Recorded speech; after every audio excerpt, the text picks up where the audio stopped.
Selamat pagi Glenda, selamat pagi sahabat Miraset semua. Hari ini saya akan membawakan update terkait AMRT untuk finansial performa di first quarter 2025. Mungkin boleh langsung kita mulai?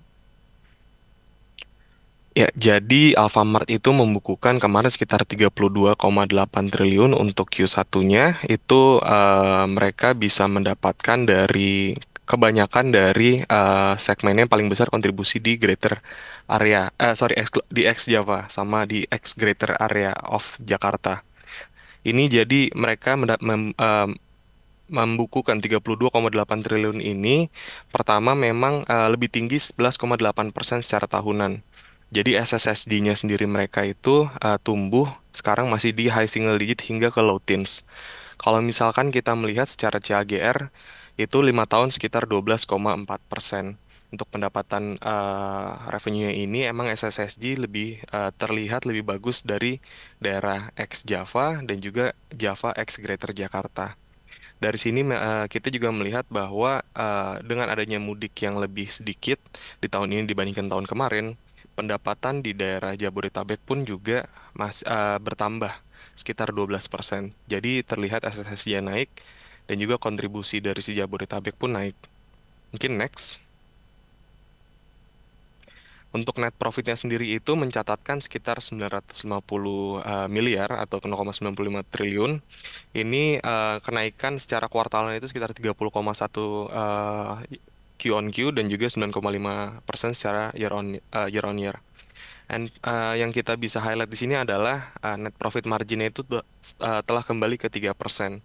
Kemarin di Q4 2024 itu mereka mencatatkan NPM di 2,5%.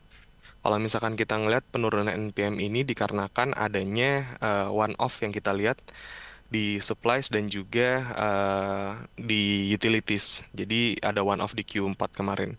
Kemudian ditambah dengan adanya eh, dari OPEX yang lebih berat dari pembangunan DC di tahun lalu, itu juga memberatkan net profit margin. Untuk kedepannya kita melihat bahwa resiko di Alfamart itu salah satunya adalah dengan ekspansi DC yang baru di luar Jakarta itu bisa memberatkan dari level EBIT marginnya. Next. Untuk EBIT-nya sendiri, kita juga mencatatkan bahwa di luar Pulau Jawa itu tuh EBIT-nya bertumbuh lebih cepat. Ini memang karena pembangunan DC yang baru di tahun lalu itu udah membuahkan hasil.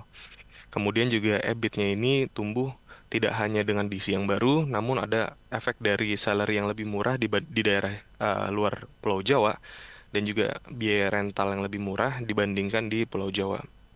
Untuk di daerah Greater Jakarta memang untuk SSSD-nya sendiri dan juga harga cost-nya itu untuk OPEX memang lebih mahal.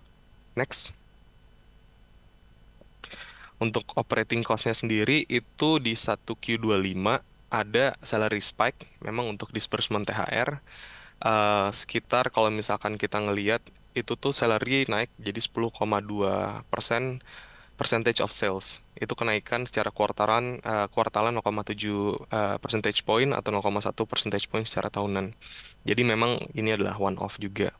Yang kita bisa lihat dengan adanya DC yang baru nanti kemungkinan akan memberatkan untuk rent dan juga utilities juga. Namun di satu sisi freight akan biaya untuk freight pun akan turun. Jadi secara long term margin akan bisa expand, namun secara short term ini OPEX-nya akan menekan margin. Next. Untuk outlook-nya sendiri, kita masih memberikan rating buy dengan target price 2.600. Valuasi kita tuh di plus 0,5 standar deviasi 5 dari rata-rata 5 tahunnya. Itu kalau misalnya kita ngeliat kita ngasih premium di Alfamart itu karena mereka adalah consumer defensive sector, mereka masih bisa memaintain margin di kondisi ekonomi yang seperti apapun dan mereka pun juga memiliki network distribusi di seluruh Indonesia. Jadi kita memberikan valuasi sekitar 26,8 kali. Serta ditambahkan dia juga memaintain market share dia salah satu yang paling besar dari duopoli dengan kompetitornya. Resikonya ini ada distribution cost di second half 2025 kan mungkin lebih tinggi. Kemudian juga weak purchasing power. Jadi kita ngelihat di setelah first quarter 2025 itu SSSG-nya mungkin akan memoderat atau menormal. Untuk SSSG-nya sendiri dan juga purchasing power itu sudah dapat terlihat dari tahun ini dibandingkan tahun lalu. Kalau misalkan kita ngelihat daya beli masyarakat pun sudah mulai turun. Mungkin itu saja yang bisa saya share. Saya kembalikan ke Glenda. Terima kasih.